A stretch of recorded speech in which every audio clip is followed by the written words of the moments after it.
മരിച്ച് അവൻ ഖബറിൽ ചെന്ന് കഴിയുമ്പോ അവന്റെ ഖബറിലേക്ക് ആരാ വരാനുള്ളത്?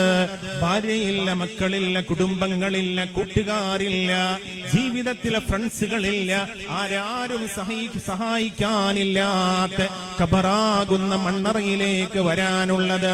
മുസ്ലിം തങ്ങൾ പറയുകയാണ്, അസ്സലാത്തു നൂറുൻ ഫീ ഖബരി.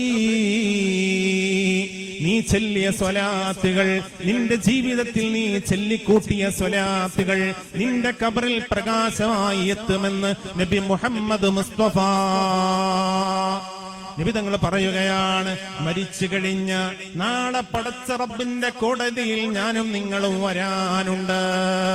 എന്നാൽ നാളെ പടച്ച റബ്ബിന്റെ മഹ്ശറ വൻസഭയിൽ ഒരുമിച്ച് കൂടുമ്പോ പ്രിയമുള്ള മുഅ്മിനീങ്ങളെ, എല്ലാവരെയും അല്ലാഹു റബ്ബുൽ ഇസ്സത്ത് അവന്റെ ജീവിതത്തിലെ പ്രസവം മുതൽ അവന്റെ ജീവിതത്തിലെ മരണത്തിന്റെ സമയം വരെ വൃത്തിയായി ഹിസാബെടുക്കുമെന്ന്, ചോദ്യം ചെയ്യുമെന്ന് നബി മുഹമ്മദ് മുസ്തഫ.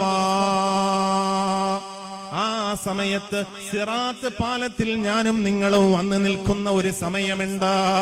ആ സമയത്ത് മുസ്ലിം തങ്ങൾ പറയുകയാണ്, സ്വലാത്ത് ചെല്ലുന്ന മനുഷ്യന് അസ്വലാത്തു നൂറും ഫിസ്സിറാത്ത്. ജീവിതത്തിൽ ചെയ്ത സ്വലാത്തുകൾ, ചൊല്ലിക്കൂട്ടിയ സ്വലാത്തുകൾ അവന്റെ സിറാത്തിൽ പാലത്ത് സംരക്ഷണമായി എത്തുമെന്ന് നബി മുഹമ്മദ് മുസ്തഫ.